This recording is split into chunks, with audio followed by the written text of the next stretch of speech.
우리 인사하겠습니다. 잘 오셨습니다. 네, 잘 오셨습니다. 오늘도 하나님 말씀을 통한 은혜가 우리 가운데 있길 바라면서 주님의 말씀을 같이 보도록 하겠습니다. 열왕기상 12장 말씀입니다.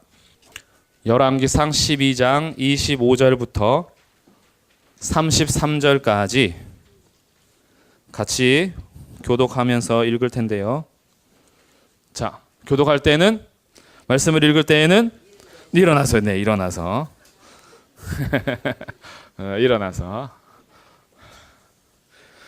자, 교독하겠습니다. 25절 제가 읽겠습니다. 여로보암이 에브라임 산지에 세겜을 건축하고 거기서 살며 또 거기서 나가서 분우엘을 건축하고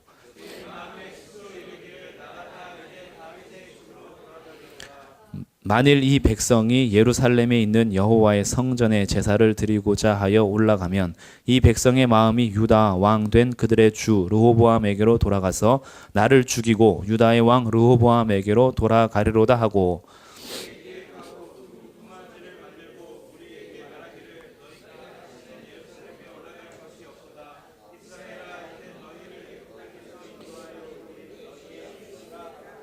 하나는 베델에 두고 하나는 단에 둔지라.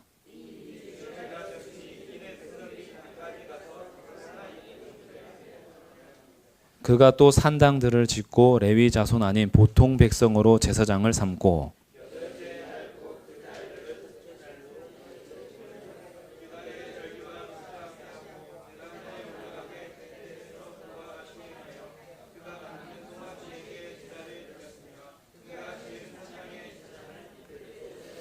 함께 읽습니다. 그가 자기 마음대로 정한 달 곧 여덟째 달 15째 날로 이스라엘 자손을 위하여 절기를 정하고 베델에 쌓은 제단에 올라가서 분향하였더라. 아멘.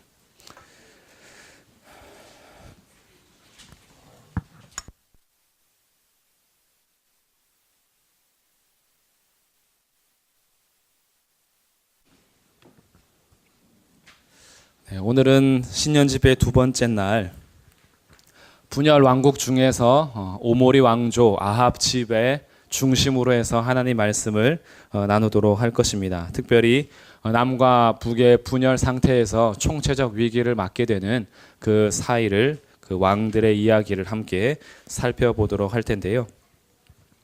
자, 먼저 어제 말씀을 잠시 엄기은 학생에게 질문을 해보도록 하겠습니다. 자, 어제는 무엇을 배웠을까요? 누구의 길이 기준이다? 네, 다윗의 길이 기준이다. 네, 솔로몬에게 두 가지 유언을 했는데 하나는 정적 제거는 잘했어요. 잘 못한 거 하나는 네, 율법을 지켜 행하라 하는 것을 안 했죠. 그러면은 솔로몬이 갈팡질팡 하는데 율법과 대조되어서 비교됐던 바로의 딸. 잘 들었어요. 바로의 딸로 인해서 그의 마음이 이미 하나님을 떠나고 바로의 딸 중심으로 해서 여인들에게 마음을 뺏기고 여인들의 우상들을 그가 받아들이면서 솔로몬의 하나님의 통치와 그 나라를 이어가지 못했다라는 것을 봅니다. 이제 오늘은 솔로몬 이후에 분열이 됩니다. 분열이 되는데 솔로몬은 다윗의 아들이니까 유다 지파겠죠. 그러면 남쪽이 이제 갈라지고요. 그다음에 북쪽으로 나누어지는데 어제 이미 남과 북이 갈라질 조짐이 보였습니다. 12행정구역으로 나누었는데 어디만 쏙 빼놨어요? 유다만 쏙 빼놨죠. 그리고 12행정구역 북쪽에 있는 지방들이 한 달씩 책임져라. 왕의 식탁을 위해서, 왕과 함께하는 사람들을 위해서 너희가 한 달씩 책임을 져라 해서 이미 분열의 조짐이 보였고요. 공사가 20년 동안 진행이 됩니다. 성전을 짓는데 7년, 자기 궁을 짓는데 13년. 20년 동안 노역군을 얼마나 많이 고달프게 했는지 그 사람들이 너무 짐이 무거워서 도망가기도 했어요. 그 도망간 사람 중에 한 명이 여로보암입니다. 그리고 남쪽에는 솔로몬의 아들로서 르호보암이에요. 이렇게 두 왕국으로 나누어집니다. 여로보암과 르호보암으로 나누어지는데 나눌 때 하나님께서 여로보암에게 약속하신 것이 있어요. 그 약속한 것을 함께 읽어보겠습니다. 11장 38절.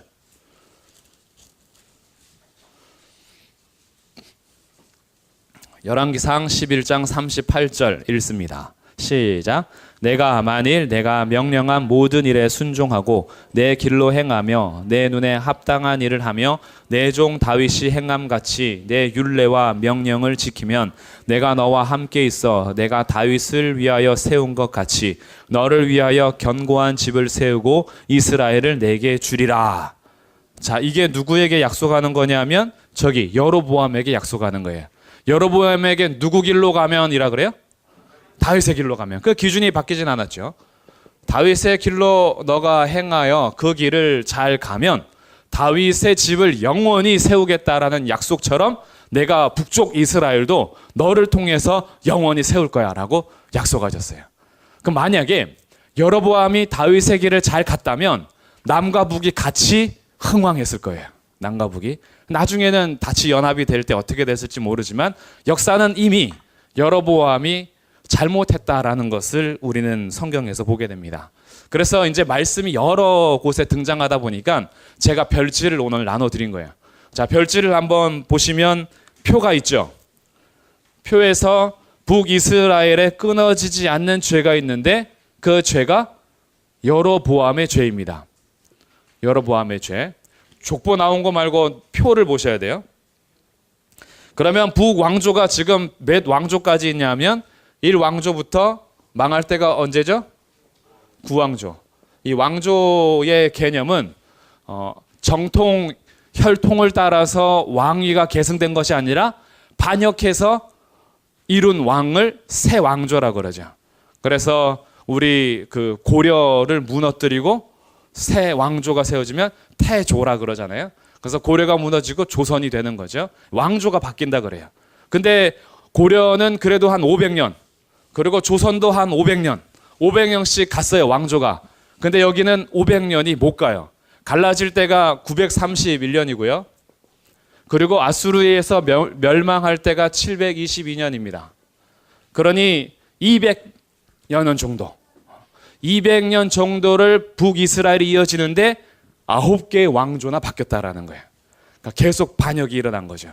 가서 죽여버리고 내가 왕이 되고, 내가 죽임당하고 다른 사람이 왕이 되고, 그러니까 정통 혈통에 따라서 왕위가 계승이 되지 못하고 9개 왕조나 바뀌다가 결국 마지막 호세아 왕 때에 아시리아에 의해서 멸망을 당하게 됩니다. 근데 그 표에 보시면 계속 반복되는 게 있죠. 누구의 죄라 그래요? 네, 느밧의 아들 여로보암의 죄. 이게 성경에서 계속 등장하는 거예요. 제가 옆에 왕상 12장, 왕상 14장, 왕상 15장, 왕상 16장, 왕상 22장, 왕하 10장, 왕하 13장, 왕하 14장, 15장 계속해서 이어지는 그들의 죄. 9개 왕조 중에서 느밧의 아들 여로보암의 죄라는 것을 말하지 않는 왕조는 6왕조와 9왕조밖에 없어요. 그것도 이 왕조는 혼자 왕조 됐다가 바로 바뀌는 거예요. 6왕조 살룸 같은 경우는 한 달 있다가 반역당해서 죽고 7왕조가 서는 겁니다. 문하임이 죽여버렸어요. 한 달 만에. 제일 짧게 한 사람은 3왕조예요. 3왕조 시므리 같은 경우는 7일 동안 했습니다.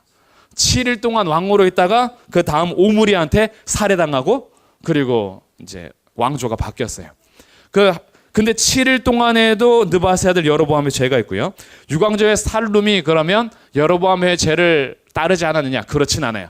그도 따랐지만 기록에는 없을 뿐이고 9왕조 호세아도 마찬가지입니다. 그래서 이스라엘의 실패와 멸망을 평가하는 그 장면이 있는데 이 장면을 함께 읽어보겠습니다. 왕하 17장 21절. 자, 열왕기하 17장.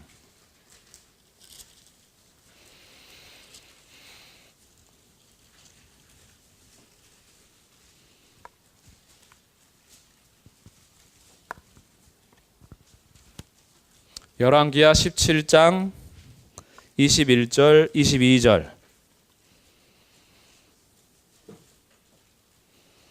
함께 읽겠습니다. 열왕기하 17장 21절과 22절 시작. 이스라엘을 다윗의 집에서 찢어 나누심에 그들이 느밧의 아들 여로보암을 왕으로 삼았더니 여로보암이 이스라엘을 몰아 여호와를 떠나고 큰 죄를 범하게 하매 이스라엘 자손이 여로보암이 행한 모든 죄를 따라 행하여 거기서 떠나지 아니하므로. 이스라엘을 누구에게 맡겼냐면 여로보암에게 맡겼어요. 그래서 여로보암에게 약속했던 것은 뭐냐 하면 너가 만약에 다윗의 길로 행하여 모세 율법을 따라서 살면 다윗의 집을 영원히 견고하게 한 것처럼 내가 너의 집을 영원히 견고하게 할 거야 라고 약속했는데 지금 멸망의 평가가 누구의 죄 때문이라 그래요? 여로보암의 죄 때문에 북왕조가 결국 멸망했다라는 거예요. 북쪽 이스라엘이. 그리고 우리가 다 찾아보진 않았지만 그 표를 보니 느밧의 아들 여로보암의 죄가 계속 반복이 돼요. 느밧의 아들 여로보암의 죄가 계속 반복이 되는데 어느 정도까지 반복이 되냐 하면 5왕조를 한번 보세요. 5왕조. 자, 5왕조의 초대 왕이 누구예요? 예후입니다. 예후가 얼마나 유명한 사람이냐면요. 아합 집안을 다 박살내는 왕이 예후예요. 예후가 하나님의 명령을 받들어서요. 오므리 왕조를 끝내버리는 겁니다. 아합이 악한 왕 중에서도 가장 악한 왕인데 그 왕을 몰아내고 그뿐 아니라 예후하면 유명한 개혁이 있습니다. 바알 선지자들을 모아놓고 한 명도 도망가지 못하게 다 죽여버립니다. 이게 예후예요. 예후는 정말 위대한 왕 중에 한 명인데 그럼에도 불구하고 성경은 이렇게 기록하고 있어요. 우리 성경을 한번 찾아보겠습니다. 열왕기하 앞에 조금만 넘기시면 되겠죠. 열왕기하 10장입니다. 열왕기하 10장.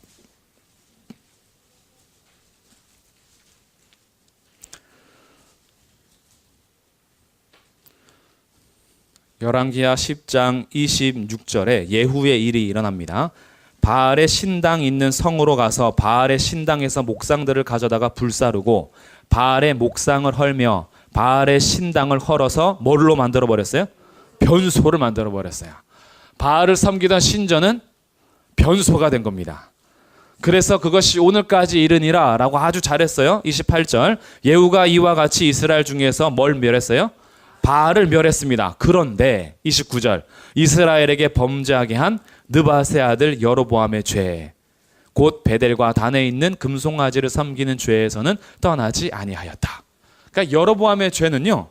예후가 바알들을 그렇게 박살내는 중에도 떠나지 못하게 했던 이 죄라는 거죠. 여로보암의 죄.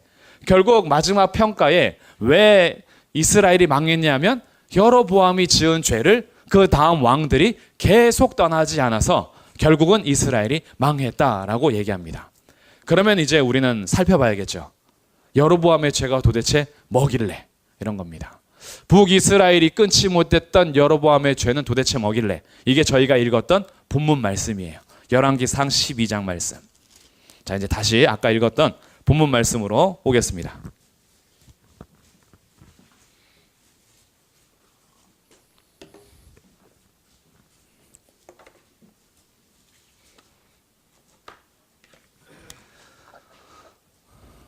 하나님께서 11장에서 너를 약속했어요. 다윗처럼만 행하면 너도 다윗처럼 될 거야 라고 약속을 했습니다. 그런데 25절 열왕기상 12장 25절 여로보암이 에브라임 산지로 갑니다. 세겜을 건축하고 거기서 살아요. 그리고 26절 그의 마음에 스스로 이르기를 나라가 이제 다윗의 집으로 돌아갈 것이다. 왜 돌아갈 거냐 하면 성전이 어디에 있죠? 솔로몬이 지은 성전이 예루살렘에 있어요. 예루살렘은 남쪽인가요? 북쪽인가요? 남쪽의 수도입니다. 남쪽의 수도이니 이들이 예배를 드리러 예루살렘으로 왔다 갔다 하다 보면은 이 마음이 르호보암에게로 넘어갈 거야 라고 자기가 스스로 생각한 거예요. 하나님은 뭐라고 했어요? 너가 다윗처럼만 행하면 이 나라를 너에게 주고 다윗처럼 영원히 그 나라를 줄 거야 라고 약속했는데 그는 하나님의 말씀을 믿은 것이 아니라 뭘 본 거예요? 상황을 보는 거예요. 이들이 왔다 갔다 하면 마음이 돌아설 거야 라고 스스로 두려워하고 걱정을 한 것입니다. 그래서 그가 한 일이 뭐냐 하면, 자, 28절입니다. 함께 읽어보겠습니다. 시작. 이에 계획하고 두 금송아지를 만들고 무리에게 말하기를 너희가 다시는 예루살렘에 올라갈 것이 없도다. 이스라엘아, 이는 너희를 애굽 땅에서 인도하여 올린 너희의 신들이라 하고. 뭐 만들었다고요? 금송아지 몇 개? 2개. 금송아지 2개를 만들어 놓고, 이게 누구다 그래요? 애굽에서 인도하여 낸 너희의 신들이다. 이거 비슷한 거 어디서 봤죠? 출애굽기에서 아론의 금송아지 사건.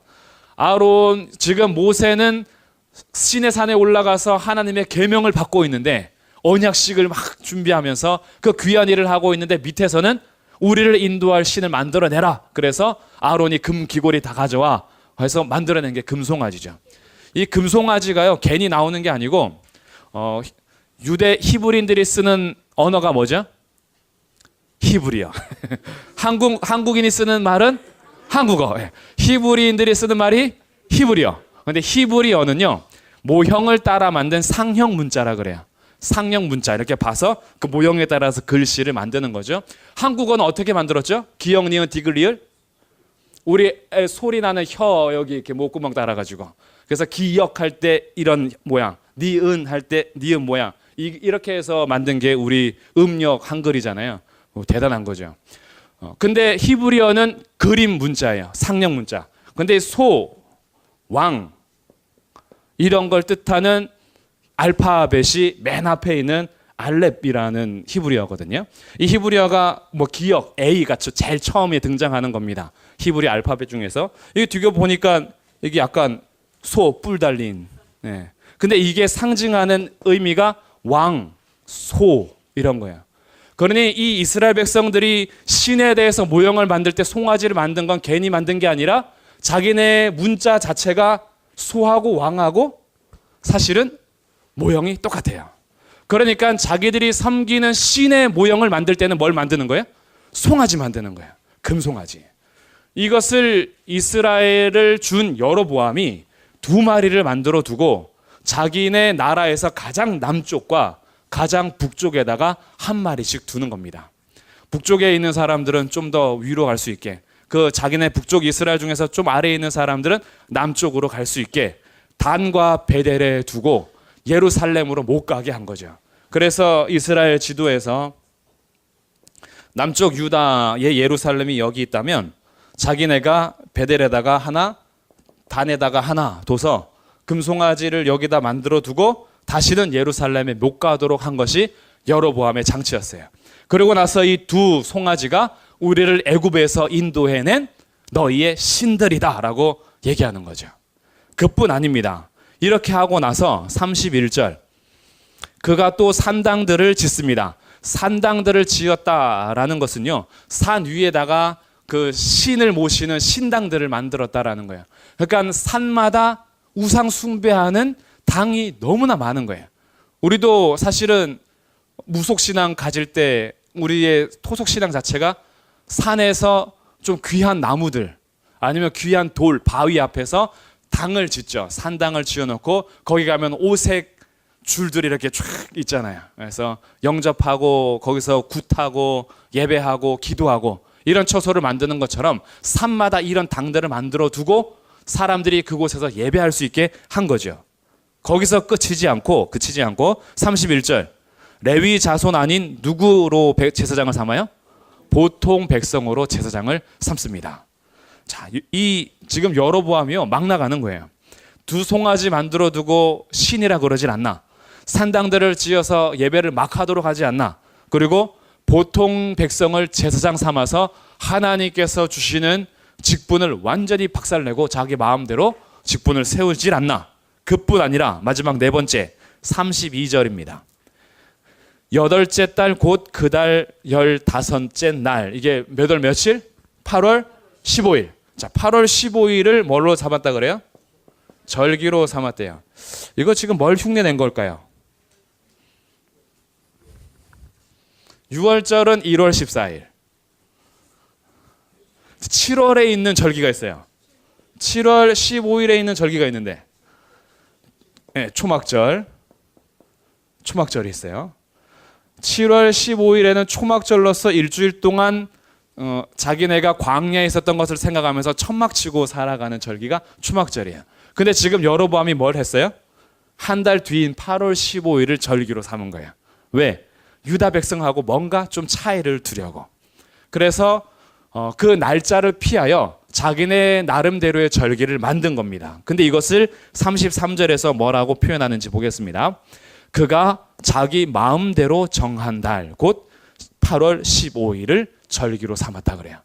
그러니까 여로보암의 죄는 두 금송아지 맞는 것, 산당들을 맞는 것, 보통 백성으로 제사장 삼은 것, 절기를 자기 마음대로 정한 것. 이것이 여로보암의 죄입니다. 근데 이 구 왕조가 지나는 동안에 총 20명의 왕이 지나가거든요.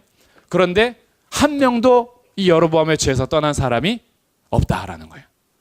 여로보암의 죄는 다 걸린 거예요. 그러니 아무리 개혁을 많이 했어도 베델과 단에 둔 이 두 금송아지를 없애지 않고 여기에서 하나님을 예배했다라는 거죠. 송아지가 하나님이다라고 하면서. 이것이 북이스라엘의 여로보암의 죄라는 겁니다. 여기서 이제 우리가 가져야 될 경각심이 있어요. 하나님께서 북이스라엘과 남유다를 왜 나눴죠? 누구 때문이었어요? 솔로몬 때문에.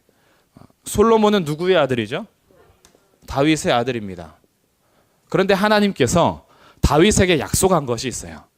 내가 너의 왕위를 견고하게 하겠다. 영원히 견고하게 하겠다라는 약속은 하나님께서 신실하게 지켜나갈 약속으로서 단순히 육체적인 왕위만 이어지는 것이 아니라 다윗을 통하여서 오실 메시아를 약속하는 거예요. 영원한 왕. 그래서 아브라함과 다윗의 자손 예수 그리스도께까지 연결이 되는 족보가 다윗에게 약속된 영원한 언약입니다. 그러니 다윗에게 연결된 솔로몬이 아무리 잘못했어도 하나님은 남유다의 언약을 끊어버리지 않으실 거예요. 그런데 문제는 솔로몬의 죄로 인하여서 북쪽 이스라엘이 나눠진 겁니다. 이게 버림받은 게 아니에요. 버림받은 것이 아니라 하나님께서는 솔로몬에게 징계를 하시면서 두 나라를 나누어 유다는 여전히 이어가실 거지만 그러나 징계로서 그 나라를 분열시켜 여로보암에게 북쪽을 맡겼던 거예요. 북쪽에는 12개 지파 중에서 10개 지파가 있는 곳입니다.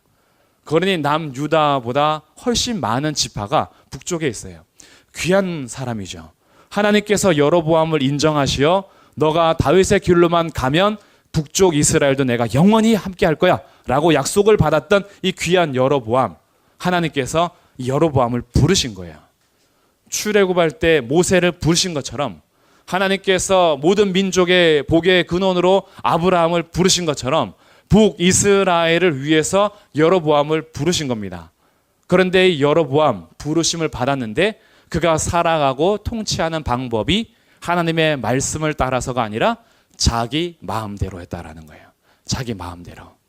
근데 이렇게 자기 마음대로 했던 이유가 우리가 읽었던 본문에 나와요. 왜 그렇게 했냐 하면 26절에 다시 보시면 그의 마음에 스스로 이르기를 나라가 이제 다윗의 집으로 돌아갈 것 같다라는 거죠. 자기 마음에 하나님의 말씀은 아닌데 자기 마음에 이르기를 이스라엘 백성들이 다윗한테 갈 것 같아라는 두려운 마음이었다라는 거예요. 오늘 하나님께서요 이 시대를 볼 때도 사실은 사사 시대와 비슷한 시대고 우리도 북이스라엘과 별다를 바가 없는 시대를 살고 있습니다. 무너질 대로 무너지는 이 세상 속에서 하나님은 여전히 자기의 약속을 포기하지 않으시고 여로보암과 같은 한 사람을 부르세요. 이 한 사람의 부르심은요 정말 감사하고 감사하며 위대한 부름입니다.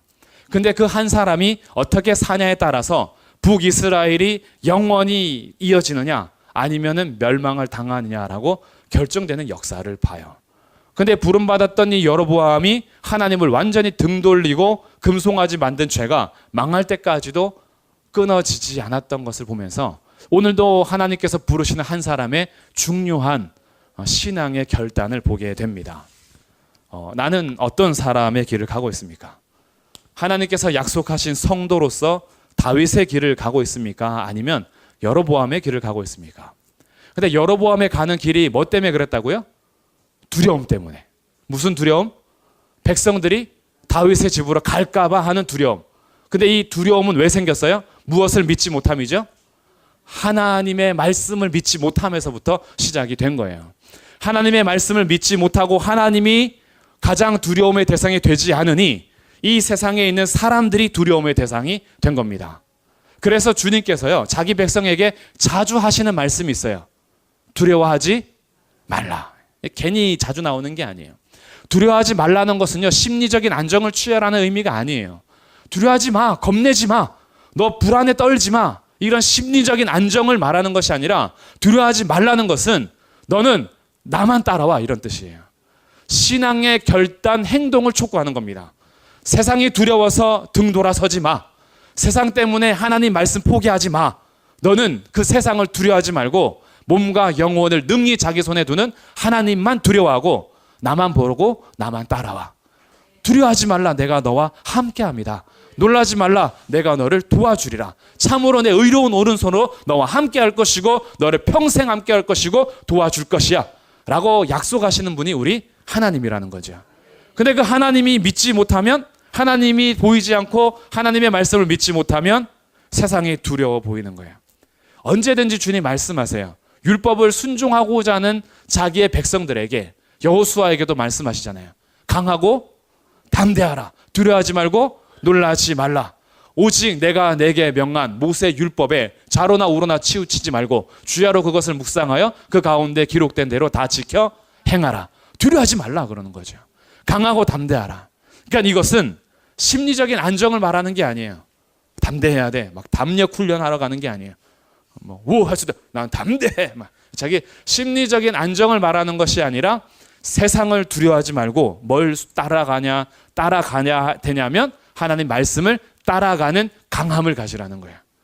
그래서 혹시 내 심신이 좀 약할지라도 저는 간땡이가 콩알만 해가지고 전 참 잘 놀래요. 저 어두운 거 되게 무서워하고 겁도 되게 많고, 제가 겁이 많아서 사실 먼저 소리를 치는 거예요. 겁먹은 개가 먼저 으르렁거리고 엄청 짖는 것처럼 내가 막 하는 건 사실은 내가 심장이 약해서, 난 이 간이 이렇게 담대하지 못해서, 제가 그래서 사실은 저는 너무 소심해요 라고 우리의 심리적인 안정이 혹시 안 될지라도 심신이 연약해도 할 수 있는 게 있어요. 하나님의 말씀을 지키는 데는 강하고 담대할 수 있어요. 사람들한테서는 매번 놀래고 깜짝 놀래고 그리고 놀림감의 대상이 되는데, 말씀에 순종하는 데 있어서는 결코 고집을 굽히지 않는 사람들, 이 사람들이요, 갈대같지만 심지가 저 밑에 뿌리 박혀서 절대 안 뽑혀요. 막 끌어내려는데 안 뽑히는 거예요. 이상해요. 겉에서 봤을 때는 되게 연약해 보였는데 뽑으려니까 안 뽑히는 거죠. 그런데 겉으로는 되게 담대한데 후 불면 넘어가는 나무가 있어요. 툭 건들면 뽑히는 게 있어요. 뿌리가 깊지 않은 나무들. 우리의 담대함은요, 우리의 심장을 말하는 것이 아니라 하나님의 말씀을 순종함에 있어서 강하고 담대하라는 거예요. 근데 여로보암이 여기에서 패배한 거예요. 두려운 거죠. 사람들의 그 돌아가는 것이 두렵고, 사람들이 예루살렘으로 가버릴까 봐 두렵고, 그래서 자기 왕권을 강화하기 위해서 자기 나름대로의 계획을 세워 절기도 바꾸고 백성들에게, 아무 백성들에게 제사장 직분도 주고, 그리고 북쪽과 남쪽에 두 송아지를 만들어 두어 하나님이다 라고 소개하면서 예배를 계속할 수 있도록 자기 나름대로 구상했으나 결국 그것이 멸망의 길이 된 겁니다. 그렇기 때문에 우리들이 하나님의 말씀을 지키기 위해서 분명히 해야 될 것이 있는데, 하나님이 가장 두려워야 될 대상임을 믿으십시오. 하나님의 말씀을 지켜감에 있어서는 강하고 담대하십시오. 하나님의 말씀에 순종함에 있어서는 우리가 그 어떤 것에도 흔들리지 않는 강하고 담대한 마음이 우리로 하여금 생명길로 인도한다. 그런 마음을 가지고 여로보암의 죄에서 떠나는 삶이 되어야 합니다. 그래서 내가 다윗의 길을 가는 한 사람인지 여로보암의 죄를 따라가는 한 사람인지에 따라서 우리의 가정이 달라질 수 있어요. 우리 교회가 달라질 수 있습니다. 하나님께서 부르시는 그 한 사람의 순종의 결단이 가정을 하나님의 영광의 명예의 가정으로 부르실 수도 있고, 아니면 믿음에서 패배한 가문의 그 길로 갈 수도 있다라는 생각을 가지고 우리들이 여로보암의 죄를 따라가는 삶이 아니라 말씀하셨던 다윗의 길을 따라가기를 주님의 이름으로 축복합니다. 이렇게 여로보암의 죄에서 무너지는 이 북왕조에서 오늘 우리가 주목하면서 봐야 될 왕조가 있는데 그것이 네 번째 왕조입니다. 자, 네 번째 왕조는 누굴까요? 오므리 왕조. 뭔가 좀 맛있게 느껴지지 않습니까? 오므리. 네. 오므라이스를 먹을 때는 굉장히 귀찮다 막 이러더라고요. 누군가가 이 계란을 잘라서 퍼서 이렇게 먹어야 하기 때문에 굉장히 어렵다. 근데 이 오므리 가문이요, 이 북이스라엘을 완전히 뒤집어 버린 가문이에요. 북왕조에서는 이렇게 평가가 됩니다. 악하다, 악하다, 술 취했다, 정신 나갔다, 더 악하다, 더 악하다. 그래서 북왕조에서는요, 누가 선한 왕이냐면 조금 덜 악한 왕이 선한 왕이에요. 우리 약간 이 정치 세계를 볼 때 좀 그러잖아요. 누가 덜 나쁘냐에 따라서 표를 찍잖아요. 정말 마음을 다하여서 표를 하기보다는 그래도 좀 덜 망칠 것 같은 사람. 이렇게 보는 것은 사실 시대가 암울해진 거죠. 북왕조가요, 선한 왕이 한 명도 없다 보니까 덜 악한 왕이 그나마 선한 왕인데 그 중에서 가장 악하다라고 평가되는 두 왕이 오므리 왕이고, 오므리 왕보다 더 악한 왕이 그 아들 아합 왕이에요. 그들의 평가를 우리 같이 찾아보도록 하겠습니다. 열왕기상 16장입니다. 자, 16장 25절.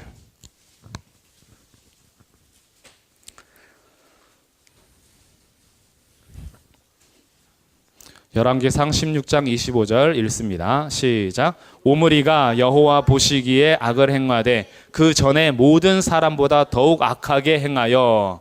자, 그 전에 모든 사람보다 더 악하대요. 근데 이제 그 아들도 이제 표현이 됩니다. 30절요. 자, 16장 30절 읽어봅니다. 시작. 오므리의 아들 아합이 그의 이전에 모든 사람보다 여호와 보시기에 악을 더욱 행하여. 오므리가 있을 때까지만 해도 오므리는 이전의 왕보다 더 악했어요. 근데 그 아들 아합은 내가 그래도 아버지보단 더 잘해야죠. 아버지보다 더 악하게 오므리보다도 더 악하게 정치했던 사람, 이 사람이 바로 아합인데, 성경에서 말하는 정치적 평가는 사실은 신앙과 연결이 돼요. 어떤 정치를, 땅을 많이 넓혔냐, 부유했냐, 경제적으로 부강을 이루었냐, 이런 것을 보는 것이 아니라 그가 하나님 앞에서 바르게 섰냐, 이걸 가지고 악하다 선하다를 평가하는데, 오므리가 그 전 왕보다 더 악했다면 그의 아들 아합은 이 오므리보다도 더 악한 왕이 됩니다. 왜냐하면 북이스라엘을 멸망하게 한 죄가 이 여로보암의 죄인데, 아합은요 이렇게 기록을 합니다. 31절이요. 읽어봅니다. 시작. 느밧의 아들 여로보암의 죄를 따라 행하는 것을 오히려 가볍게 여기고 시돈 사람의 왕 엣바알의 딸 이세벨을 아내로 삼고 가서 바알을 섬겨 예배하고. 자, 북이스라엘을 멸망하게 한 여로보암의 죄를 어떻게 했다고요? 오히려 가볍게 여겼대요. 이거는 아무것도 아니에요. 그래서 등장하는 유명한 여인이 있잖아요. 그 여인의 이름은 이세벨 양. 네. 그 이세벨이 이제 아합과 함께 등장을 하는 거예요. 근데 이 성경이요, 이 오므리 왕조 아합의 이야기를 얼마나 많이 쓰냐 하면 열왕기 상하가 총 합쳐서 47장이거든요. 근데 그 47장 중에서 아합 왕조 때 이야기가 19장이나 돼요. 그러니까 열왕기 상하에서 퍼센트율로 따지면 40% 정도를 쓰는 겁니다. 대단한 거죠. 엄청난 인물들인 거예요. 근데 여기에는 누가 포함되어 있냐면 선지자 두 사람이 포함되어 있습니다. 누굴까요? 엘리야하고 엘리사. 엘리야, 엘리사가 이 아합 왕조 때에 등장했던 선지자예요. 그러니까 이 아합 왕조가 아니라 사실은 오므리 왕조인데, 오므리보다 아합이 더 유명하니까 오므리 왕조의 이 아합이 차지하는 분량이 열왕기 상하의 40%를 차지한다. 왜냐하면 여로보암의 죄 플러스 바알을 섬기는 죄가 있는 겁니다. 그래서 제가 오늘 아합의 족보를 프린트에다 이렇게 했어요. 오늘 프린트를 나눠드린 이유는 사실 그 족보 때문에 그런 거예요. 족보를 나누려고 하다 보니까 빈 공간이 너무 아까워서 제가 다른 분량도 조금 넣은 거예요. 그래서 앞뒤로 이제 한 거죠. 자, 그럼 이제 족보를 한번 보시겠습니다. 자, 북쪽과 남쪽이 있는데 분열 왕국 중에서 북쪽과 남쪽이 가장 친했던 기간이 바로 아합 시대 때입니다. 왜 친했냐 하면 둘이 서로 사위 삼고 며느리 삼고 막 이렇게 했기 때문에 굉장히 친분 관계가 좋았어요. 그럼 족보를 한번 볼게요. 북쪽의 오므리 아들 아합입니다. 아합이 누구랑 결혼했어요? 이세벨하고 결혼했어요. 이세벨에게서 태어난 딸이 누구예요? 아달랴. 이 아달랴는 딸입니다. 딸. 근데 이 딸이 누구랑 결혼을 했어요? 남쪽 유다 왕인 여호람하고 결혼을 한 거예요. 그러니까 북쪽하고 남쪽하고 지금 섞인 겁니다. 그래서 여호람과 아달랴 사이에서 태어나는 사람이 이제 아하시아 이렇게 되는 거예요. 근데 이 두 여인을 중심으로 엘리야와 엘리사 사역이 이어지게 되는 거예요. 그러면 왜 이들의 이 아합 시대가 아주 나쁘게 평가되냐 하면 북쪽에서는 모든 왕보다 아합이 더 악하다, 가장 악하다라고 했잖아요. 근데 그 가장 악한 왕을 남유다가 닮아가던 시대예요. 여기가 이세벨하고 아달랴가 활동하던 시대가. 그것이 열왕기하 8장의 내용인데요. 열왕기하 8장은 나중에 이제 보도록 하고요. 그러면 이 두 여인이 뭘 했는가 이제 이걸 봐야 돼요. 지금 이세벨과 아달랴라는 여인을 중심으로 오늘 한번 볼 거예요. 이 여인들이 얼마나 대단한 여인들인지. 어제는 대단한 여인이 누구였죠? 바로의 딸. 바로의 딸은 이스라엘을 애굽화 시켰다면 이세벨은 뭘 하는지 한번 보도록 하겠습니다. 자, 16장 계속 지금 펴놓고 계시죠? 열왕기상 16장 31절 제가 다시 읽어볼게요. 느바세 아들 여로보암의 죄를 따라 행하는 것을 오히려 가볍게 여기며 시돈 사람의 왕 엣바알의 딸 이세벨을 아내로 삼고 가서 바알을 섬겨 예배하고, 처음에는 이세벨과 만나면서 시돈에 가서 바알을 섬겨 예배했어요. 그런데 시돈까지 왔다 갔다 하는 거 좀 귀찮아진 것 같아요. 아니면은 이 자기의 열심을 다하지 못해서 안 되겠어. 그래서 그가 어떻게 하느냐? 32절 사마리아에 건축한 바알의 신전 안에 바알을 위하여 제단을 쌓으며. 사마리아에다가 뭘 건축했다고요? 바알의 신전을 건축했대요. 그 신전 안에다가는 바알을 위한 제단을 쌓았답니다. 사마리아는 어디냐면 북이스라엘의 수도입니다. 이 사마리아를 수도로 삼은 사람이 누구냐면 아합의 아버지 오므리예요. 오므리가 사마리아를 수도로 삼았고, 아합은 그 수도에다가 뭘 건축했냐면 바알 신전을 건축한 겁니다. 그러니 이세벨의 중요한 특징은 바알을 왕궁으로 유입했다라는 특징이에요. 이세벨이 왜 중요하냐면, 아주 위험하냐면 바알을 이스라엘의 왕궁으로 유입시킨 그 여인이 바로 이세벨인 겁니다. 하나님을 섬기고 하나님을 예배해야 되는 이스라엘의 수도 중심에 바알 신전이 생겨버린 거예요. 두 번째, 이 아달랴라는 여인은요, 후에 이제 찾아볼 텐데 미리 한번 어떤 유명한 여인이냐면, 이 여인은 다윗의 씨를 멸절시키려고 한 여인이에요. 네. 대단한 여인이에요. 다윗의 왕자들을 다 죽여버립니다. 자기가 여왕하려고. 이 여인이 바로 아달랴입니다. 그래서 이 두 사람을 통한 사건이 이스라엘의 남북 총체적 위기입니다. 북쪽은 바알 왕궁을 유입해서 바알 신앙으로 넘어가는 것이고요. 남쪽은 다윗의 씨를 멸절시키는 아달랴의 계획에 의하여서 하나님께서 약속하신 다윗의 후손이 지금 대가 끊기게 생긴 거예요. 남쪽도 위기고 북쪽도 위기다. 이 위기 상황을 다루는 것이 40%나 차지하는 오므리와 아합의 이야기다라는 거죠. 그리고 이런 위기 때 누구를 보낸다라는 거예요? 이런 위기 가운데 보내는 두 선지자가 엘리야하고 엘리사라는 거죠. 그러니 이 두 선지자가 등장하는 시대 배경은요, 이스라엘이 잘못하면 완전히 망하게 됐을 때예요.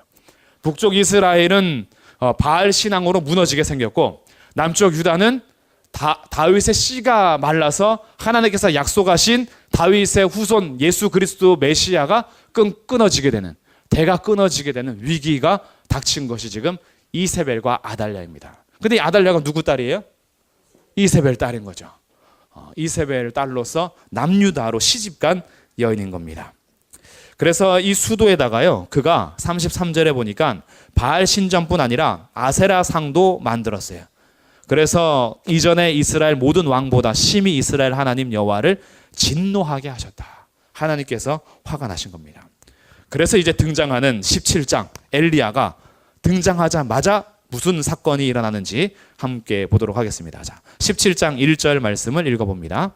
시작. 길르앗에 우거하는 자 중에 디셉 사람 엘리야가 아합에게 말하되 내가 섬기는 이스라엘의 하나님 여호와께서 살아계심을 두고 맹세하노니 내 말이 없으면 수년 동안 비도 이슬도 있지 아니하니라 하니라. 엘리야가 등장하자마자 뭘 선포하는 거예요? 여호와의 말씀이 있을 때까지 뭐가 없다? 비가 없다. 이슬도 없다. 비가 없을 뿐 아니라 이슬도 없대요. 이건 가뭄 중에 가뭄인 겁니다. 지금 하나님께서 말씀하실 때까지 이 북이스라엘 거기에는 작은 이슬조차도 내리지 않겠다라고 말씀하셨어요. 왜 가뭄인가라는 거죠. 왜 가뭄으로 등장할까요? 지금 엘리야가 등장하던 시대의 위기는 뭐예요? 바알 신앙입니다. 근데 이 바알 신앙의 바알은 누구냐? 바알은 폭풍과 비의 신입니다. 폭풍과 비의 신. 이 신이 중요한 이유가 있어요. 당시는 농경사회입니다. 농경사회에 중요한 자연이 있다면 해하고 비. 해하고 비. 근데 해는 가려지는 일이 별로 없죠. 우리 황솔 성도님이 왜 자꾸 왔다 갔다 하세요?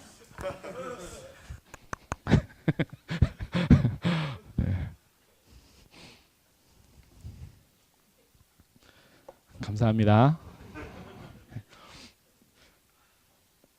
바알 신이 폭풍과 비의 신으로서 소리가 달라진 것 같은데 괜찮으세요? 네. 농경 사회의 해와 비가 굉장히 중요한데 해가 가려지는 일은 별로 없으니 비가 더 소중히 여겨져요. 비가 오지 않으면 식물 곡식이 다 말라 죽으니까. 그래서 가나안 이 백성들이 민족들이요. 바알 신상을 만들어 두고 바알에게 절하고 바알에게 잘 보여서 바알이 비 내려 주기를 그렇게 소원하는 겁니다. 그러니까 바알 신은 굉장히 중요한 신인 거예요. 바알이 비를 내려주지 않으면 우리 농사는 망치니까. 농사를 망친다라는 것은 집안이 망한다라는 거예요. 집안이 망하면 나라가 망하는 겁니다. 그러니 바알은 아주 중요한 신인데 이 신이 바로 폭풍과 비의 신. 그러니 하나님이 뭘부터 선포하는 거예요? 비도 이슬도 내리지 않겠다라는 거예요. 그럼 이거는 지금 무슨 대결입니까? 바알 대 여호와의 대결인 거예요. 누가 진짜 신이냐라는 거죠.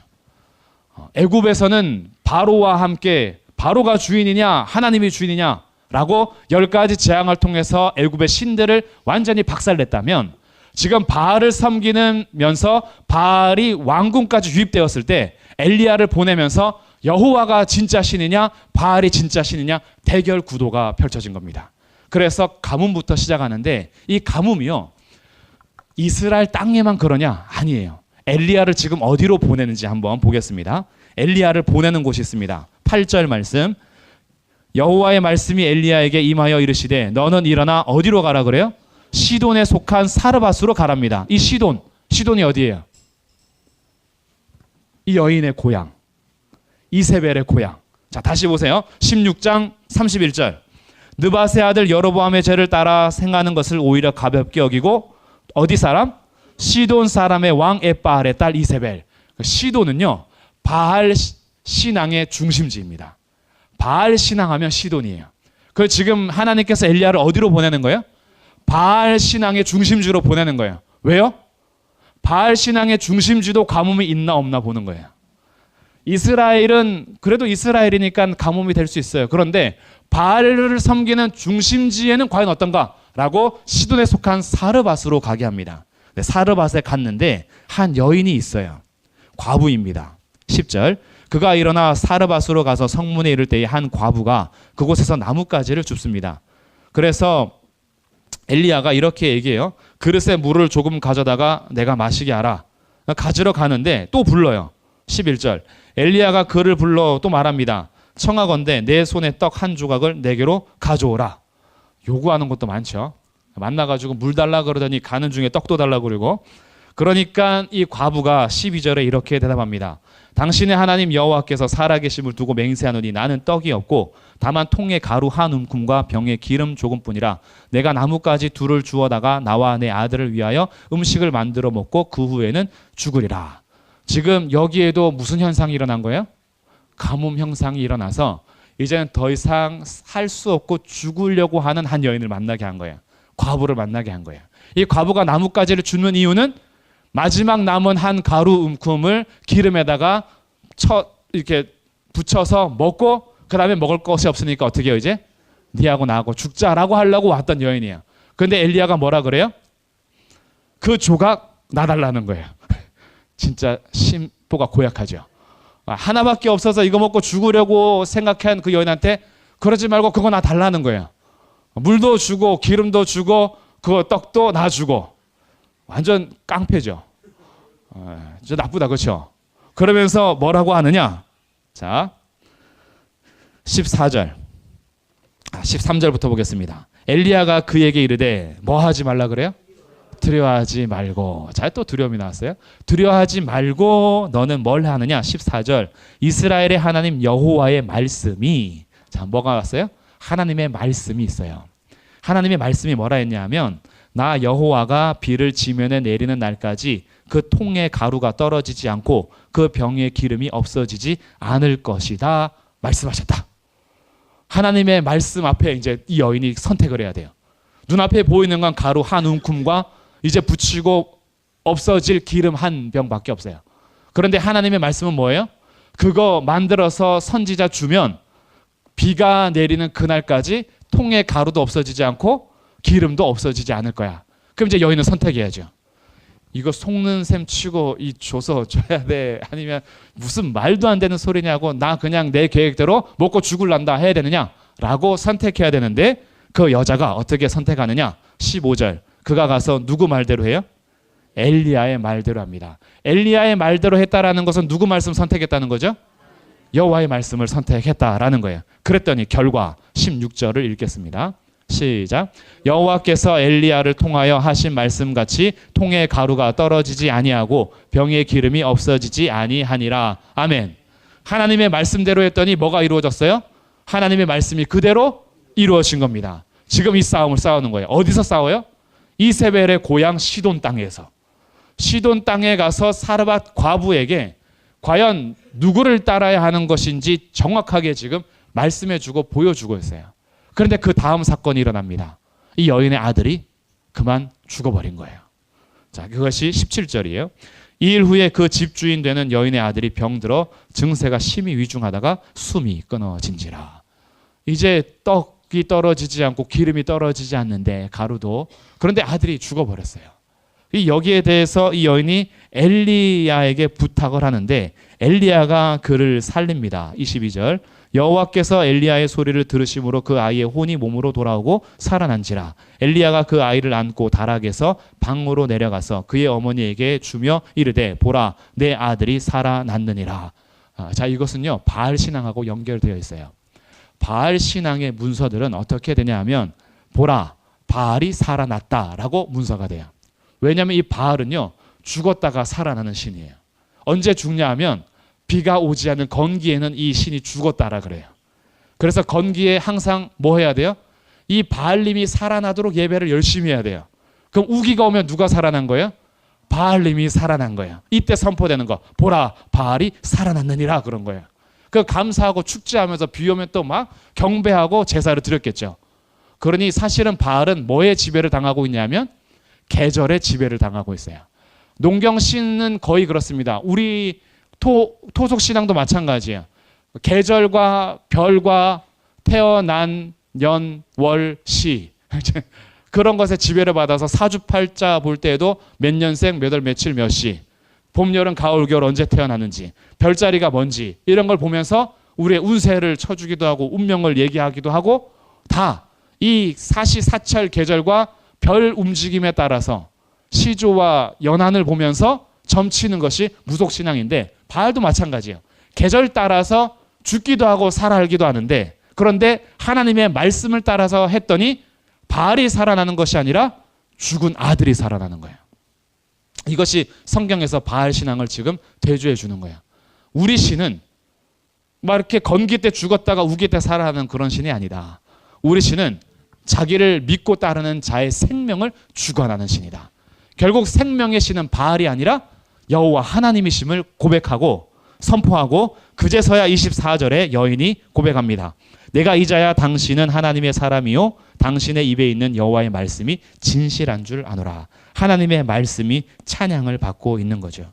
결국 이 아들을 살리는 사건을 통해서요, 하나님의 말씀이 진실하시다라는 것이 선포되고 있는 겁니다. 그러니 지금 바알의 중심, 바알 신앙의 중심지인 시돈 땅에서 하나님이 생명을 살리는 분이요 하나님의 말씀이 진실하다라는 것을 선포하면서 엘리야의 사역이 시작이 된 겁니다. 그러고 나서 전투하는 것이 바로 갈멜산 전투인 거죠. 이게 18장인 거예요. 갈멜산 전투의 특징은 다음과 같습니다. 18장 21절을 읽어보겠습니다. 자, 18장 21절 시작. 엘리야가 모든 백성에게 가까이 나아가 이르되 너희가 어느 때까지 둘 사이에서 머뭇머뭇하려느냐. 여호와가 만일 하나님이면 그를 따르고 바알이 만일 하나님이면 그를 따를지니라 하니 백성이 말 한마디도 대답하지 아니하는지라. 자, 지금 갈멜산에서 바알을 섬기는 제사장 다 나와, 아사라 섬기는 제사장 다 나와 해서 850명이 모였어요. 그리고 하나님 여호와를 섬기는 선지자 엘리야가 딱 서서 우리 한번 자기가 섬기는 신에게 제사를 드려보자. 그리고 불을 내리는 그 신이 진짜 신이다. 폭풍과 비의 신, 풍요와 다산의 신인 너희의 신이 불을 내리면 너희의 신이 진짜고, 하나님 여호와께 기도했을 때 그분이 불을 내리면 여호와 하나님이 진짜 신이다. 갈멜산에서 바알과 여호와의 누가 진짜 신인지에 대한 전투 속에서 백성들에게 선포하는 겁니다. 둘 중에 하나 선택하라는 거예요. 둘 사이에서 머뭇머뭇하고 양다리 걸치지 말고 여호와가 하나님이면 하나님께만 속하고 바알이 하나님이면 바알에게만 속하라는 거예요. 항상 두려워하는 사람들은요, 양다리를 걸쳐요. 왜냐하면 한쪽이 아니면 다른 한쪽을 붙잡으면 되거든요. 그러니까 물에 빠졌을 때 뭘 외쳐요? 하나님, 부처님, 알라요. 막 다 외우잖아요. 하나님이 아니면 부처님이 건져주시고, 부처님 아니면 알라가 건져주고, 아니면 천지 신명님이시여 아무나 됐으니까 나를 좀 구원해 주십시오. 양다리를 걸치는 거야. 누군가가 날 구원해 주면 되니까. 그러니까 둘 사이에서 머뭇머뭇한다라는 것은 항상 두려워하면서 사는 거예요. 그때 엘리야가 말하는 거예요. 하나님이, 여호와가 하나님이면 여호와만 섬겨라 라고 선포를 하는 거죠. 그러고 나서 하나님의 말씀대로 일이 이루어집니다. 36절이에요. 저녁 소재 들을 때에 이르러 선지자 엘리야가 나아가서 말하되 아브라함과 이삭과 이스라엘의 하나님 여호와여, 주께서 이스라엘 중에서 하나님이신 것과 내가 주의 종인 것과 내가 주의 말씀대로 이 모든 일을 행하는 것을 오늘 알게 하옵소서. 하나님 말씀대로 행하는 것을 선포하고 불이 내려오니 39절 결과입니다. 같이 읽어보겠습니다. 시작. 모든 백성이 보고 엎드려 말하되 여호와 그는 하나님이시로다. 여호와 그는 하나님이시로다. 아멘. 여호와 그가 하나님이심을 백성들이 선포하고 있는 거죠. 그래서 이 이세벨이 바알을 왕궁으로 유입한 위기 가운데 엘리야를 보내서 여호와가 참 신인 것을 선포하고 증명해내는 사역을 감당하고 있다라는 거예요. 하나님. 그래서 엘리야 자체가 나의 하나님이 여호와시다라는 이름이거든요. 나의 하나님은 여호와시기 때문에 여호와 외에 다른 하나님을 섬기는 사람들하고는 부딪힐 수밖에 없는 사역을 엘리야가 지금 감당하고 있는 거죠. 이것이 이세벨을 통해서 바알이 들어온 것을 엘리야가 막고 여호와만 하나님이라는 걸 드러내는 사건이다라는 거예요. 그럼 이제 여기서 우리가 하나 생각할 게 있어요. 도대체 바알 신앙이 뭐길래? 아까 농경사회 신에서 폭풍과 비의 신이라고 했잖아요. 그럼 오늘날에 과연 바알 신앙을 가지고 있는 삶의 특징이 뭔가라고 보시면 우리가 여호와 하나님을 잘 따르고 있는지, 우리도 모르게 바알 신앙을 가지고 있는지 분석할 수가 있어요. 그 사건을 드러내 주는 것이 21장의 나봇의 포도원 사건입니다. 자, 21장으로 가보겠습니다.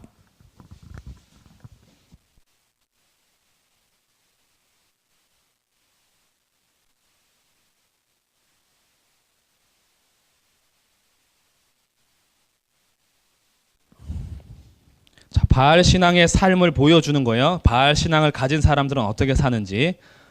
21장 1절 그 후에 이 일이 있으니라 이스라엘 사람 나봇에게 이스라엘의 포도원이 있어 사마리아의 왕 아합의 왕궁에 가깝습니다. 근데 아합이 나봇에게 말합니다. 내 포도원이 내 왕궁 곁에 가까이 있으니 내게 주어 채소밭을 삼게 하라. 내가 그 대신에 그것보다 더 아름다운 포도원을 내게 줄 것이다 라고 거래를 제안해요. 그런데 3절 나봇이 아합에게 말합니다. 내 조상의 유산을 왕에게 주기를 누가 금한다? 여호와께서 금하신다. 왜요? 이 기업은 하나님께서 제비 뽑아서 주시는 기업이기 때문에 자기 마음대로 사거나 팔거나 할 수 없는 거죠. 그러니 아무리 왕이 거래를 하자 해도 할 수 없는 거예요. 왜? 여호와께서 금하시는 거니까.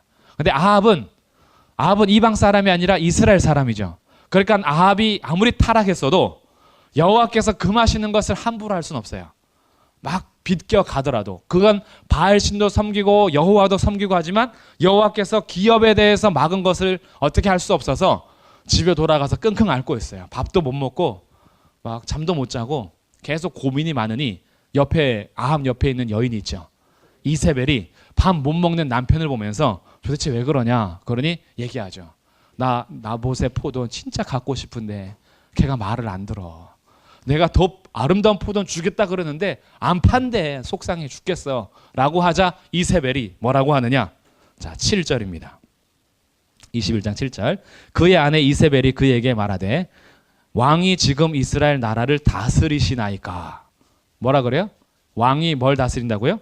이스라엘 나라를 다스리시나이까. 이 질문은 뭐냐면 당신이 왕 아닙니까 이거예요. 아니 왕이 뭐 이래. 왕은 뭐 하는 거예요? 갖고 와 하면 되는 거예요. 왕이 지금 이스라엘을 다스리는 거 맞습니까? 왕이면 가서 그냥 뺏어오든지 달라 하든지 왕은 그렇게 하는 거예요. 내가 처리할 테니까 일어나서 식사하십시오. 내가 왕의 부인 아닙니까? 내가 왕의 권위로 나봇의 포도원을 주겠습니다 라고 뭘 하느냐. 8절 아합의 이름으로 편지를 씁니다. 인을 치고 봉하여서 성읍에 보냅니다. 장로들하고 귀족들한테 보내는데 9절 그 편지 사연에 이르기를 금식을 선포하고 나봇을 백성 가운데 높이 앉힌 후에 불량자 두 사람을 그의 앞에 마주 앉히고 그에게 대하여 증거하기를 내가 하나님과 왕을 저주하였다 하게 하고 곧 그를 끌고 나가서 돌로 쳐 죽이라 하였느니라. 자, 이 거짓 조서를 지금 꾸미는 겁니다. 거짓 조서를 보내서 거짓 증인들을 세우죠. 거짓 증인 두 사람을 불량자라고 합니다. 이미 다 맞춘 거예요. 입을 맞춰서 자기네끼리 작당 모의를 다 한 겁니다. 그러고 나서 자기네끼리 입을 맞춰 한 사람을 죽음 가운데 넘기는 거예요. 거짓 증거는 사형까지 가는 거거든요. 그래서 하나님께서 제9계명에 뭐 하지 말라? 거짓 증거 하지 말라. 거짓 증거는 단순히 거짓말을 말하는 것이 아니라 법정에서의 증언을 말하는 거예요. 법정에서 위증은 지금도 처벌이 아주 무겁습니다. 근데 당시의 거짓 증언은요. 지금 당장 돌로 쳐 죽일 수가 있어요. 두세 사람이 똑같은 증언을 하면. 그럼 이것은 기정사실이 돼요. 오늘날처럼 과학수사대가 없기 때문에. 증인이 두 사람만 맞으면 그건 맞는 거예요. 그렇기 때문에 나봇이 하나님도 저주하고 왕도 저주했다라는 것을 내가 들었소 라고 두세 사람이 입을 맞춘 거예요. 이미 다 짠 거죠. 그렇게 해서 나봇을 쳐 죽이고 나봇의 포도원을 빼앗아 버립니다. 이게 바알 신앙을 가진 자의 삶이에요. 이세벨을 통해서 보게 되는 겁니다. 바알 신앙을 가진 자의 삶은요. 자기가 결과를 얻기 위해서는 어떤 과정도 거칠 수 있는 사람이에요. 결과 중심적인 삶인 겁니다. 결과만 나한테 유익이 되면 거짓 증언할 수 있어요. 작당 모의 할 수 있어요. 내가 내 마음대로 하고 싶은 대로 하기 위해서 불량배들을 살 수도 있어요. 왜? 내가 원하는 것을 이루기만 하면 되니까. 이게 바알 신앙을 가진 자들의 삶이라는 거예요. 그렇기 때문에 이세벨의 조치를 보면서요. 우리가 아는 것이 있습니다. 힘의 논리에 따라서 살아간다면 바알 신앙을 가지고 살아가는 삶의 모습이에요. 우리는 오늘날 조작의 시대를 굉장히 분노하지 않습니까? 국정원에서 조작을 하고 여론을 조작하고 스포츠 사람들이 자기네가 조작하고 그러면서 조작을 정치에서도 경제에서도 주식에서도 스포츠에서도 여론에서도 베스트셀러도 조작을 하더라고요. 판매를 많이 하기 위해서. 모든 것을 조작해서 사람들을 현혹시키는 시대에 우리는 굉장히 분노하다 보니까 이제는 어떤 공적인 자료도 믿지 못할 세상이 돼버렸잖아요. 공권력을 믿지 못할 세상이 돼버려서 우리는 이제 더 막 분노하면서 살아가는 시대예요. 지금도 이 조작이라는 것은 굉장히 우리로 하여금 어렵고 마음이 힘들게 하는 겁니다. 그런데 이 거짓 증언은요, 당장 그 사람의 생명을 사형에 처할 수도 있는 것이었으니 바알 신앙을 가진 사람들은 그거 아무것도 아니에요. 왜? 힘의 논리로 결과적으로 내가 취하고 싶은 것을 가지기만 하면 승리했다라고 하는 신앙이거든요. 과정 상관없어요. 다른 사람이 죽어가든 말든 상관없어요. 다 죽어도 나만 잘 살면 돼요. 다 쓰러져도 나만 잘 되면 돼요. 이게 바알 신앙의 삶인 겁니다. 그러니 하나님을 부른다라고 하면서도요, 우리가 이런 삶을 추구하고 있다면 사실은 하나님을 섬기는 게 아니라 바알을 섬기고 있는 거예요. 이게 우리를 속이는 겁니다. 나는 하나님 잘 섬긴다고 했는데 알고 보니 금송아지 섬기고 있는 거죠. 난 하나님 잘 섬긴다고 했는데 알고 보니 바알 섬기고 있는 거예요. 그러니 예수의 이름으로도 그렇게 다른 사람들 망할 것을 기도도 할 수 있는 거예요. 말이 안 되는 거죠. 예수의 이름으로 거룩하지 않은 것을 구할 수 있는 거예요. 말이 안 되는 거예요.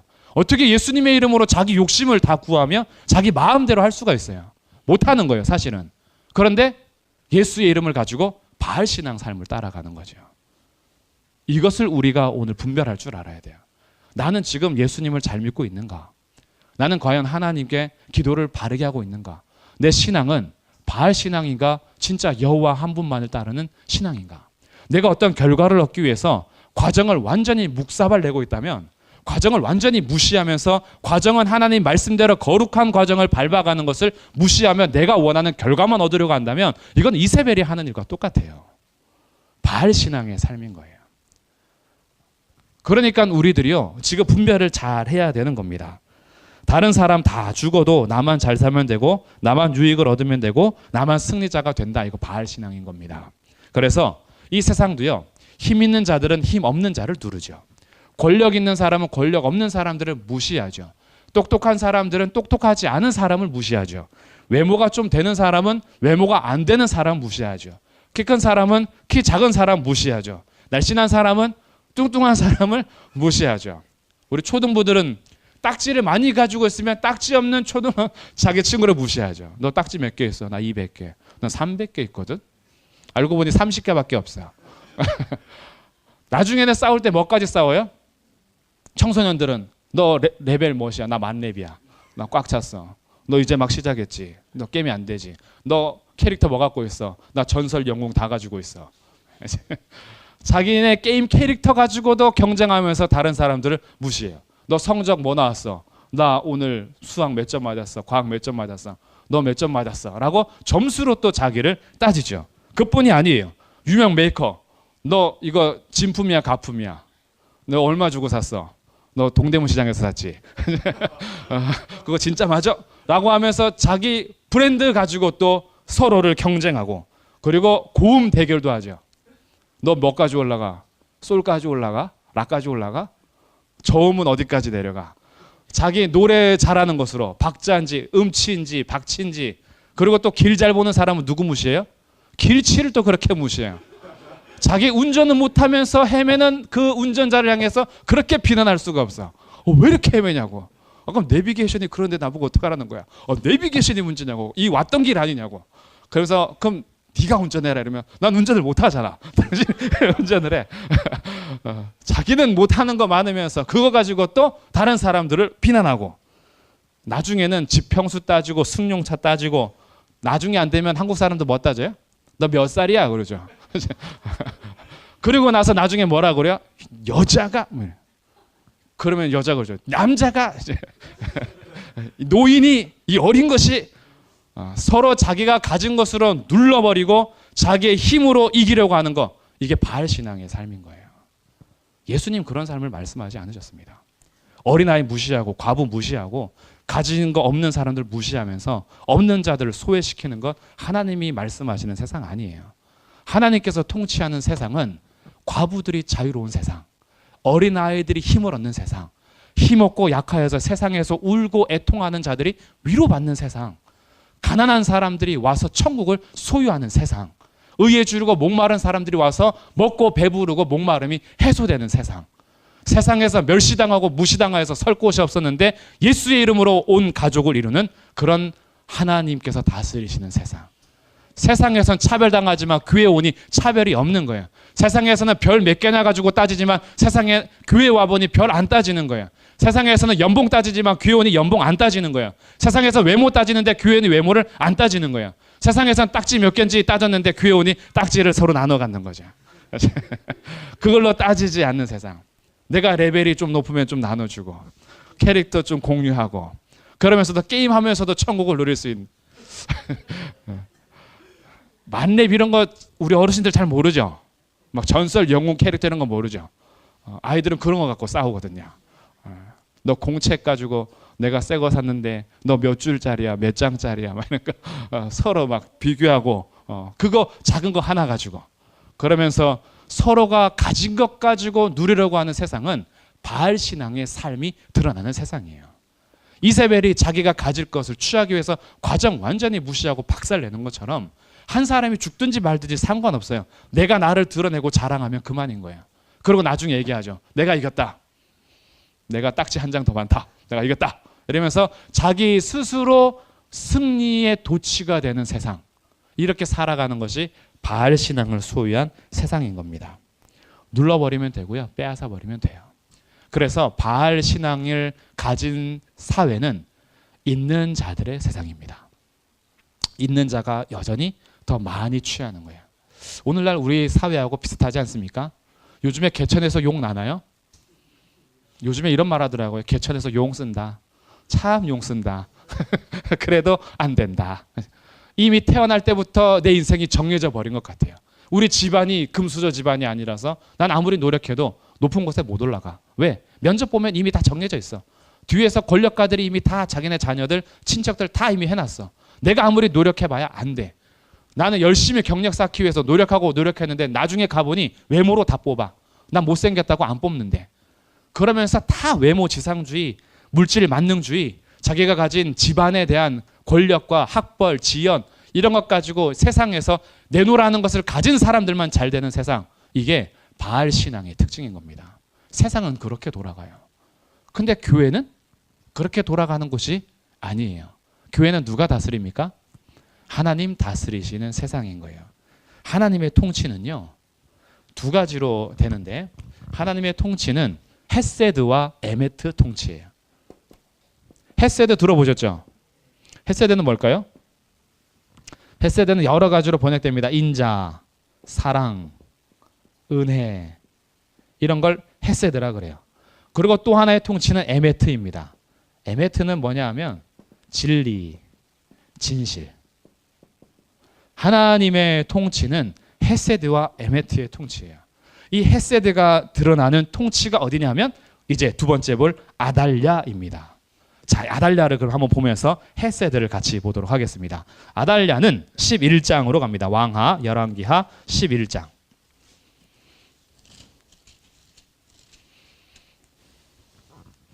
우리 초등부 학생들 맨 앞에서 힘들죠? 고마워요. 내일까지만 하면 돼요. 기은이 형아는 원래 처음부터 힘들다 했어요. 그래서 제가 처음부터 질문을 한 거예요. 중간에도 질문 하나 하기로 했는데 지은이가 자기 이름을 불러달래요. 그러면 정신이 번쩍 든다고. 저녁 먹으면서 우리가 다 합의 본 거라서 제가 처음에 질문을 한 거예요. 그렇죠? 자, 열왕기하 11장 1절부터 3절 말씀 함께 읽어보겠습니다. 시작. 아하시아의 어머니 아달랴가 그의 아들이 죽은 것을 보고 일어나 왕의 자손을 모두 멸절하였으나 요람 왕의 딸 아하시아의 누이 여호세바가 아하시아의 아들 요아스를 왕자들이 죽임을 당하는 중에서 빼내어 그와 그의 유모를 침실에 숨겨 아달랴를 피하여 죽임을 당하지 아니하게 한지라. 요아스가 그와 함께 여호와의 성전에 6년을 숨어 있는 동안에 아달랴가 나라를 다스렸더라. 아멘. 아까 그 족보를 다시 보시면 족보에 나와 있죠. 이세벨의 딸 아달랴가 여호람하고 결혼을 합니다. 거기에서 난 아들이 누구예요? 아하시아입니다. 그래서 여호람을 이어서 아하시아가 왕이 됐는데 아하시아가 북쪽 사마리아에 갔다가 갑자기 죽임을 당해요. 그러니까 왕석이 공석이 된 겁니다. 그러자 아달랴가 뭐 했느냐? 그게 11장 1절이에요. 아하시아의 어머니 아달랴가 그의 아들이 죽은 것을 보고 일어나 왕의 자손을 모두 멸절하였으나 왕의 자손, 이 자손이 씨입니다. 씨. 후손, 씨라는 거. 지금 이 왕의 후손은 누구의 자손이냐면 다윗의 자손이에요. 다윗의 자손을 어떻게 하려 했어요? 멸절하라고 했어요. 그런데 다행히 누가 숨어요? 한 명이 숨습니다. 이제 막 태어난 아기 요아스가 숨은 거예요. 누가 숨겨주었냐 하면 아하시아의 누나가 숨겨준 거예요. 아하시아의 누나가 제사장 여호야다에게 데려다줘서 성전에서 숨어 지내도록 한 겁니다.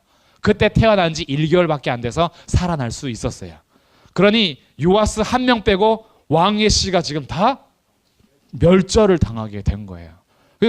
위험한 거죠. 지금 하나님께서 다윗의 후손으로 약속하신 이 씨가 잘못하면 말라버릴 뻔했어요. 아달랴 때문에. 그런데 하나님께서 요아스를 숨기게 하신 거예요. 그 누이를 통해서. 고모죠. 요아스의 고모가 그를 숨겨준 거예요. 그래서 요아스가 벗어나가는데 여기에서 볼 수 있는 것이 하나님의 헤세드와 하나님의 에메트인 겁니다. 지금 사실 아하시아도요. 뭐라고 기록되냐 하면 아합의 집과 같았다 그래요. 그 앞에 기록되어 있습니다. 너무 앞에라서 안 찾아볼게요. 어디에 기록되냐면 표시해 주고 나중에 한번 찾아보시면 좋겠어요. 열왕기하 8장 18절 8장 27절. 이왕이면 제가 읽어드릴게요. 자, 열왕기하 8장 18절 이렇게 기록합니다. 여호람에 대한 평가인데 남쪽 유다 여호람 그가 이스라엘 왕들의 길을 가서 아합의 집과 같이 하였다 그래요. 누구의 집과 같이 했다고요? 아합의 집과 같이 했대요. 그의 아들 아하시야는 어떻게 했느냐? 27절 열왕기하 8장 27절에 아하시야가 아합의 집 길로 행하여 아합의 집과 같이 여호와 보시기에 악을 행했다. 아하시야도 누구 집 같다고요?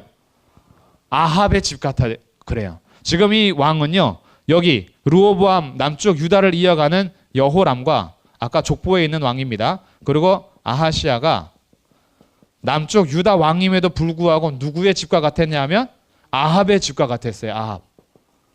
그러니 이것은 총체적인 지금 무너짐인 거죠. 남유다가 누구를 닮았냐면 북이스라엘 아합을 닮아갔다라는 거예요. 아합의 길은 여로보암의 죄를 가볍게 여기고 바알을 따라갔던 사람들인데 남쪽 유다 왕인 여호람과 아하시야가 그 길을 닮아갔다라는 거예요.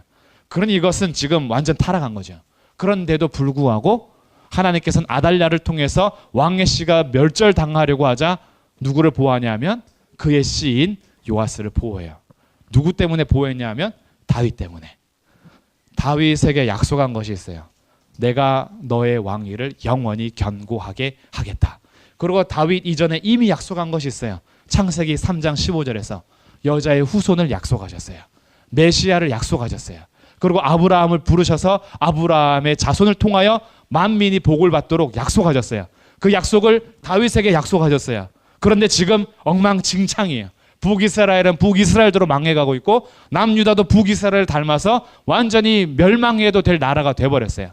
그럼에도 불구하고 하나님은 아달랴를 통해서 다윗의 씨가 멸절되려고 하자 요아스를 보호한 겁니다. 왜냐하면 다윗에게 한 약속 때문에, 인류에게 한 약속 때문에 메시아를 보내는 일을 그치지 않은 거예요. 이것이 하나님의 헤세드예요. 은혜예요. 은혜. 하나님의 은혜. 우리가 구원받은 것은 하나님의 은혜예요. 하나님께서 은혜를 이어가지 않았으면 사실 구원받을 수 있는 사람이 아무도 없어요. 그리고 하나님은 아달랴를 징계하실 겁니다. 하나님의 진리가 선포가 될 거예요. 아달랴의 집안을 완전히 박살내고요. 아합의 집을 완전히 없애버립니다. 이 일을 누가 하냐면 예후하고 엘리사가 하는 거예요. 예후, 엘리사. 그래서 이제 엘리사의 사역이 등장을 하는 겁니다. 이렇게 해서 아합의 길이 이제 다 막게 되고요. 그리고 아하시야 이후에 아달랴가 다윗의 씨를 멸절하고 했으나 하나님께서 보호하셨다라는 거죠. 이런 게 특징이 바로 헤세드하고 에메트라는 겁니다. 그러니 지금 하나님 나라 통치는요. 바알 신앙하고 대조가 되는 거예요. 바알 신앙은 자기 힘으로 누르는 세상이지만 하나님 다스리시는 세상은 두 가지 뭐예요? 은혜와 진리. 헤세드와 에메트의 통치가 하나님 나라의 통치입니다. 그러니까 우리에게서 펼쳐져야 되는 게 뭐예요? 은혜와 진리. 우리에게서 나타나야 되는 건 이거예요. 은혜와 진리. 은혜도 진리도 서로를 하나를 추구하느라고 하나를 포기하지 않습니다. 은혜와 진리가 동시에 이루어져야 돼요. 근데 어디서 이 말씀이 생각나셔야 돼요. 은혜와 진리는 누구 안에 충만한 줄 아세요? 자, 요한복음 1장으로 이제 가보겠습니다. 요한복음 1장.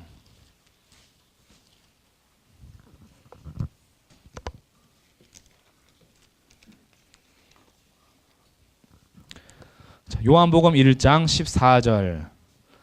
말씀이 육신이 되어 우리 가운데 거하시며 우리가 그의 영광을 보니 아버지의 독생자의 영광이요 은혜와 진리가 충만하더라. 자, 17절. 율법은 모세로 말미암아 주어진 것이요 은혜와 진리는 예수 그리스도로 말미암아 온 것이라. 하나님 나라의 통치가 누구 안에서 충만해요? 예수 그리스도 안에서. 예수 그리스도 안에 충만한 하나님의 통치가 바로 은혜와 진리인 하나님의 통치인 겁니다. 그래서 우리들에게서 나타나야 되는 것은 예수 그리스도가 나타나야 되는 거예요. 우리에게서 내 힘이 드러나거나 내 자랑이 드러나거나 나의 어떠한 됨됨이가 드러나는 것이 아니라 나를 통해서 예수 그리스도가 나타난다면 은혜와 진리가 충만한 하나님의 통치가 이루어지고 있다라는 겁니다. 그러니까 우리들은 자랑할 것이 주 안에서 예수 그리스도밖에 없다라는 거죠. 하나님의 통치가 이루어지는 거예요. 그럼 이제 우리는 봐야 돼요. 나는 바알 신앙의 삶을 살고 있는가? 은혜와 진리가 다스리는 예수 그리스도의 통치의 신앙생활을 하고 있는가? 나에게서는 힘으로 눌러버리는 삶이 나타나는가? 은혜와 진리인 예수가 드러나는가?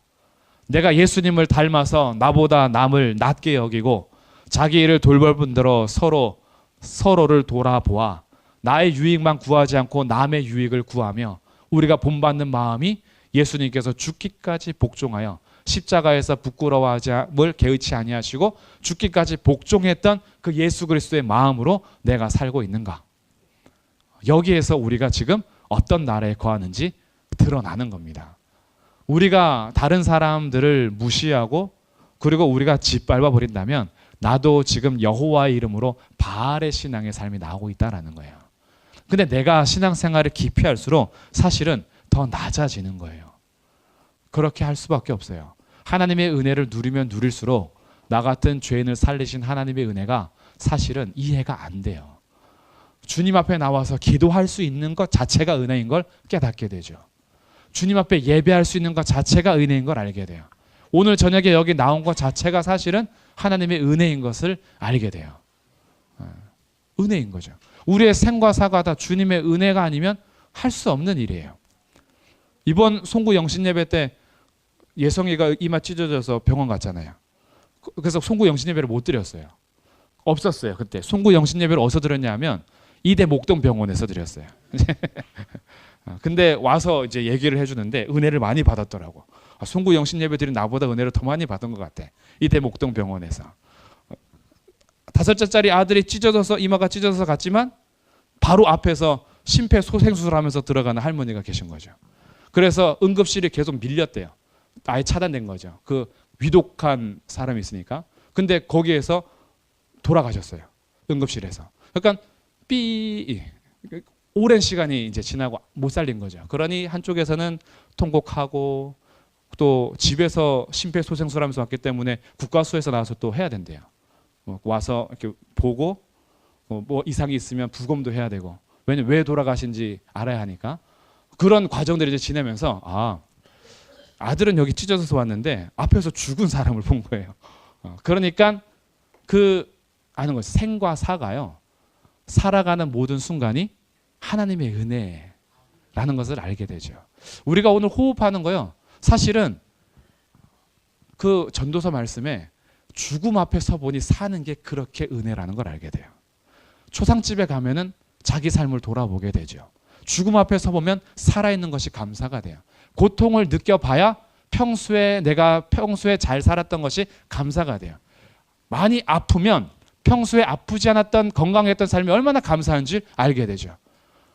아프지 모르면 이게 자연스러운 것 같은데 아파 보면 야 내가 밥 하루 세끼 먹을 수 있었던 게 감사하네.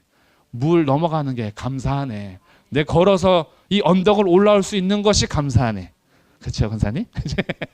우리 권사님 그 밀고 오시면 여기 와서 한숨을 푹 쉬세요.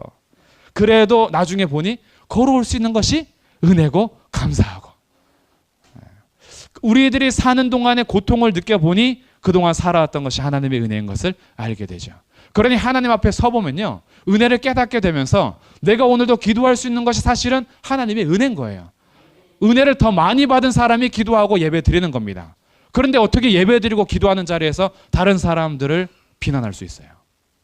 못해요. 왜요? 내가 은혜를 더 많이 받아서 여기 있는 거 아니에요. 그런데 내가 은혜가 사라지고 내 의의가 드러나기 시작하면 어떻게 돼요? 왜 누가 안 오셨어요? 지금 안 오신 사람 있잖아요. 그렇죠? 막 속상하잖아요. 이 속상한 것이 비난이 되면 안 돼요. 은혜의 자리에 같이 있고 싶어서 속상해야지, 나는 왔는데 니는 왜 안 와? 이렇게 되면 안 되는 거예요. 은혜를 받은 사람은요, 은혜와 진리가 충만하신 예수 그리스도가 나타나야 되는 거예요. 그래서 우리는 그리스도의 편지로 예수 그리스도가 나타나야지, 예수님이 향기가 나타나야지, 하나님 앞에 무릎 꿇고 기도하고 말씀을 알아가면 알아갈수록 다른 사람들에게 예수의 향기가 나오는 것이 아니라 독이 나오면 이거 잘못 가고 있는 거예요. 예수님의 이름으로 바알 신앙이 지금 나한테 생기고 있는 겁니다. 그래서 우리는 이번 새해 이 집회를 통해서 확실하게 하셔야 돼요. 우리 안에 있는 이세벨이, 바알 신앙이 사라지기를 주님의 이름으로 축복합니다. 우리 시대 아달랴를 통해서 주님께서 이어가시는 헤세드와 에메트의 통치, 그것이 우리에게 나타나는데, 이 은혜와 진리는 누구에게서 충만하다고요? 예수 그리스도에게 충만한 거예요. 우리의 삶에는 오직 예수 그리스도만 나타나야 되는 거예요. 이것이 잘 걸어가는 신앙인 겁니다. 그래서 오늘도 우리가 이 말씀들을 다시 마음에 새기시면서 오늘도 이제 마무리하면서 기도하기를 원하는데요. 제가 오늘은 이 적용점들을, 기도 제목 4가지를 같이 나누면서 기도하려고 해요. 그래서 하나님께서 이 이스라엘, 북이스라엘의 통치 가운데 오므리 왕조인 아합의 시대에 왜 이렇게 40%나 되는 분량을 통하여서 엘리와 엘리사를 보냈는가라고 봤더니 이 바알 신앙과 다윗의 씨를 멸절하는 위기 가운데 있었다. 그런데 이런 가운데서도 하나님께서는 엘리야를 보내셔서 누가 진짜 신인지를 알게 하셨고, 다윗의 씨를 멸절하고 그러고 가는데 하나님께서 요아스를 보호하셔서 다윗의 씨를 계속 이어가 하나님께서 신실하시게 예수 그리스도를 보내준 것을 우리는 알게 되고요. 하나님의 통치가 헤세드와 에메트라는 것을 알고 그 은혜와 진리가 충만한 예수 그리스도가 나타나는 것이야말로 우리가 바로 바알 신앙이 아니라 예수 신앙으로 가는 길임을 확인했습니다. 그래서 이제 우리는 같이 기도하면서 같이 서야 할 텐데, 우리 기도하기 전